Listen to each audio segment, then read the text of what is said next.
Hello everyone, welcome to my YouTube channel AM classes. Friends, आज हम फिर से लेके आए हैं आप लोग के लिए मोस्ट इंपॉर्टेंट क्वेश्चन आंसर जो कि प्रीवियस ईयर के हैं। फ्रेंड्स, हम ये सारे सवालों के जवाब हम आप लोगों के लिए चुन चुन के लाते हैं जो आप लोगों के किसी भी एग्ज़ाम के लिए बहुत ही ज़्यादा उपयोगी है। तो फ्रेंड्स, वीडियो को बिना स्किप किए हुए वीडियो को पूरा देखें और वीडियो को लाइक ज़रूर करें। अगर आप हमारे चैनल पर नए हैं तो चैनल को सब्सक्राइब भी कीजिए। आइए देखते हैं, हमारा पहला प्रश्न है, भारतीय संविधान द्वारा प्रदत्त निम्न में से कौन सा अधिकार गैर नागरिकों को भी उपलब्ध है। आपको बताना है भारतीय संविधान द्वारा प्रदत्त निम्न में से एक कौन सा अधिकार है जो गैर नागरिकों को भी उपलब्ध है। तो फ्रेंड्स, इसका सही आंसर हो जाएगा ए,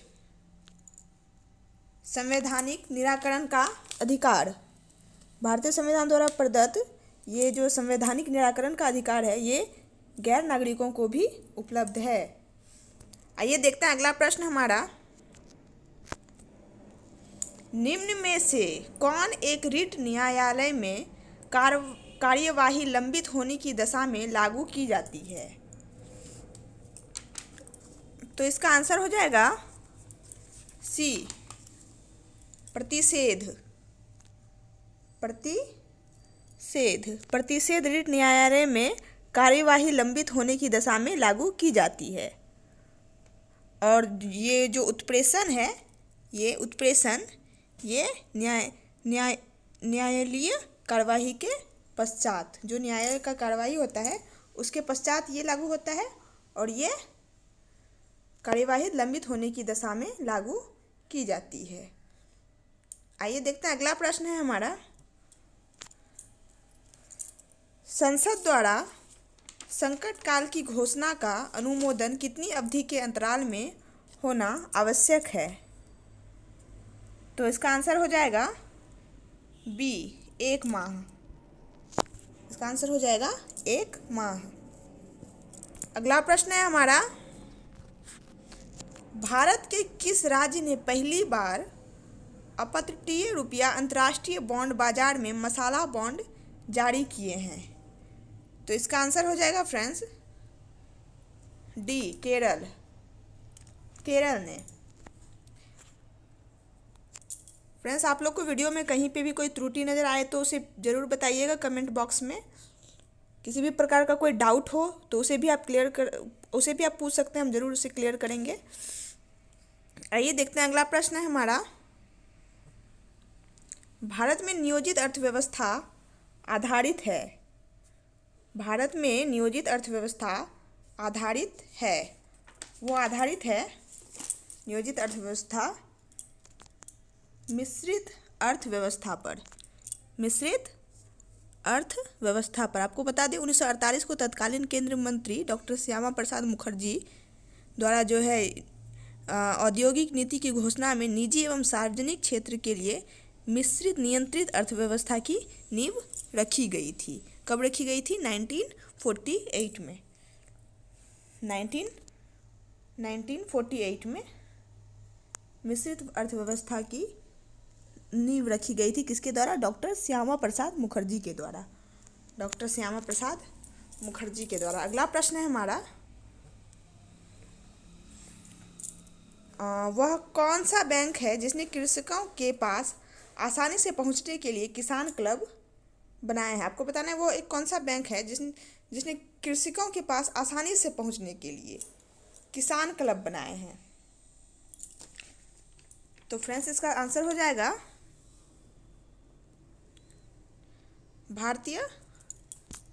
भारतीय स्टेट बैंक। हमारा अगला प्रश्न है, निम्नलिखित में कौन सा मानदंड भारत में किसी अधिवास को नगरीय केंद्र परिभाषित करने के लिए स्वीकार नहीं किया गया। तो इसका आंसर हो जाएगा डी, व्यवसायिक संरचना। बढ़ते हैं अगले प्रश्न की ओर, भारत में वाणिज्यिक बैंकों की ग्राहक सेवा सुधार हेतु बनी कमेटी जानी जाती है। तो इसका आंसर हो जाएगा गोईपुड़िया कमेटी। वो किस नाम से जानी जाती है? गोईपुड़िया कमेटी। हमारा अगला प्रश्न है,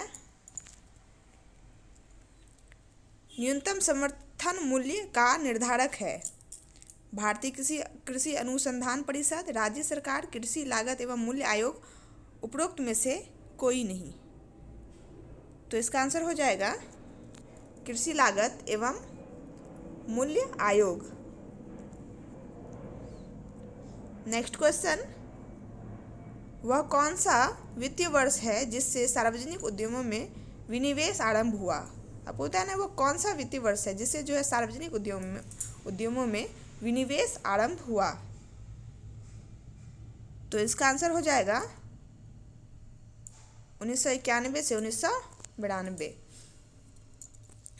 अगला प्रश्न है, गैट का तात्पर्य है। आपको बताना है गैट का क्या तात्पर्य है। तो फ्रेंड्स, इसका सही आंसर हो जाएगा general agreement on tariffs and trade, अर्थात प्रशुल्क और व्यापार पर सामान्य समझौता। आपको बता दें 1948 में जो है ये लागू हुआ था।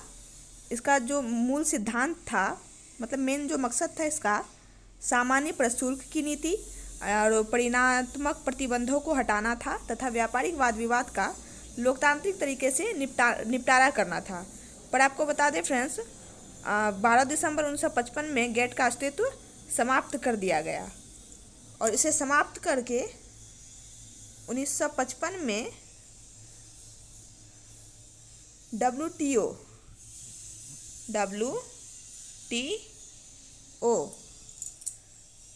विश्व व्यापार संगठन ने इसका स्थान ले लिया 1955 में।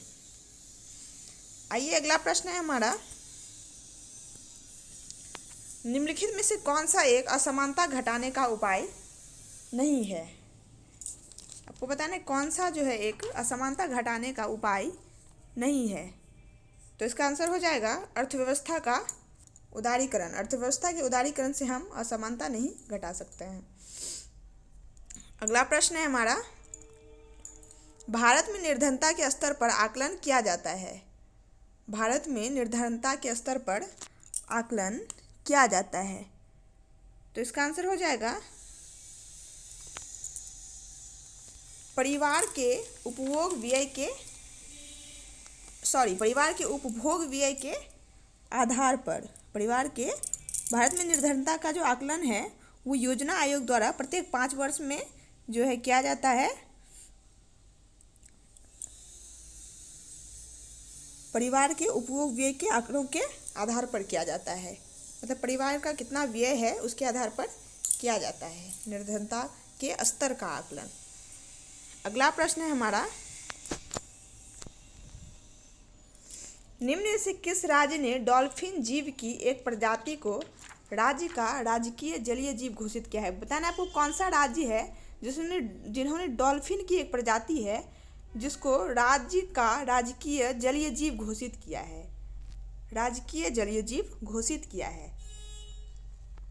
तो इसका आंसर हो जाएगा पंजाब। सही आंसर हो जाएगा इसका फ्रेंड्स पंजाब। पंजाब ने जो है डॉल्फिन जीव की एक प्रजाति को राज्य का राजकीय जलीय जीव घोषित किया है। हमारा अगला प्रश्न है, ठुमरी गायिका गिरजा देवी का संबंध था। ठुमरी गायिका गिरजा देवी का संबंध था। तो इसका आंसर हो जाएगा बनारस घराना से।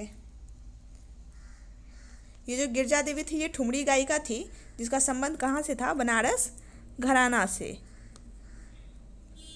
आपको बता दें 2011 में गिरजा देवी को नई दिल्ली सर्वोच्च सम्मान से सम्मानित किया गया था और उसका निधन इधर ही 2017 में हो गया। ठुमरी गायिका गिरजा देवी। अगला प्रश्न है हमारा, निम्नलिखित में से कौन सा बिहार का लोक नृत्य नहीं है? आपको बताना है इनमें से बिहार का लोक नृत्य कौन नहीं है? चरकुला, कजरी, विदेशिया, झिंझिया। तो इसका आंसर हो जाएगा चरकुला।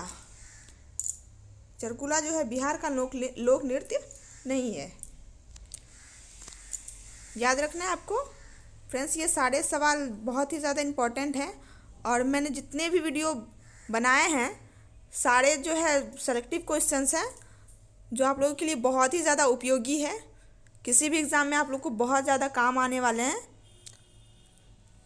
आइए देखते हैं फ्रेंड्स, हमारा अगला प्रश्न है, भारत सरकार ने किस वर्ष में उत्तर प्रदेश की 10 नई आदिवासी जातियों को अनुसूचित जनजातियों के रूप में सूचीबद्ध किया है? तो इसका आंसर हो जाएगा 2003। भारत सरकार ने 2003 में उत्तर प्रदेश की 10 नई आदिवासी जातियों को अनुसूचित जनजातियों के रूप में सूचीबद्ध किया है। कब किया है? 2003 में। अगला प्रश्न है, doctor Ambedkar institute of technology for handicapped अवस्थित है।